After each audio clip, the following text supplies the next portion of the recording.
మీరు మళ్ళీ ఒకసారి చెప్తున్నా, మీ తండావాసులు అమాయకులు, గిరిజనులు, లంబాడి సోదరులు, రిక్షా కార్మికులు అమాయకులు అనుకుంటారు. లాస్ట్కి 9వ తారీఖు అయిపోయినాక 10వ తారీఖు ఇంత డబ్బులు ఇస్తే మాకు ఓట్లు వేస్తారు, చచ్చుకుంటాం, మళ్ళీ పాలిస్తారు వాళ్ళు అంటారు. మీరు ఆ విషయంలో ఉంటారా? ఒక్కసారి ఆలోచన చేయండి. ఎటువైపు ఉంటారు? మీకు తోడు నీడగొండి 8 సంవత్సరాలు తొర్రూరు మున్సిపాలిటీ చేసిన దయాకర్రావు కదా. ఇలా భూముల రేట్లు ఎక్కడికి పోయినాయి, రియల్ ఎస్టేట్ ఎక్కడి నుంచి ఎక్కడికి పోయిందో మీరు ఆలోచన చేసుకోండి. ఇలా చదువుకోవడానికో ఆపదొస్తానో లేకపోతే హాస్పిటల్ పాలైతేనో పిల్లకి పెళ్లి చేయాలంటే నేను ఎకరానికి నా ఎకరం ఇస్తే 2 కోట్లు అని చెప్పుకునే వాళ్ళం. ఇవాళ 2 కోట్లు ఉన్నది, కొనే దిక్కున్నదా? 2 కోట్లు అంటే ఎవరైనా నమ్మే పరిస్థితి ఉన్నదా? రియల్ ఎస్టేట్ కూడా డమాల్ అనిపించింది కాంగ్రెస్ ప్రభుత్వం వచ్చాక.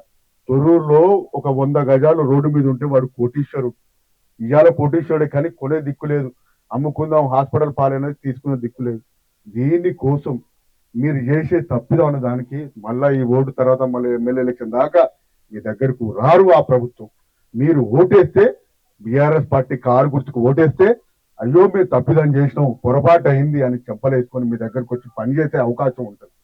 మేము పెన్షన్ ఇవ్వలే అందుకే మమ్మల్ని ఓడగొట్టిళ్ళు, మేము మోసం చేసినాం, 2500 ఇస్తాను మోసం చేసినాం అందుకే మమ్మల్ని ఓడగొట్టిళ్ళు, రైతు బంధు ఈ సరైన టైంకి ఇవ్వలేకపోయినాం. ఏ రోజైనా ఈ 2 సంవత్సరాల్లో ఎమ్మెల్యే గారు కానీ ఝాన్సీ ఎన్ఆర్ఐ గారు కానీ మీ దగ్గరికి వచ్చి అమ్మా మీ సమస్య ఏంది, మీ వార్డుల సమస్య ఏంది అని అడిగిల్లా? ఓటేసిలో అటే పోయిళ్ళు.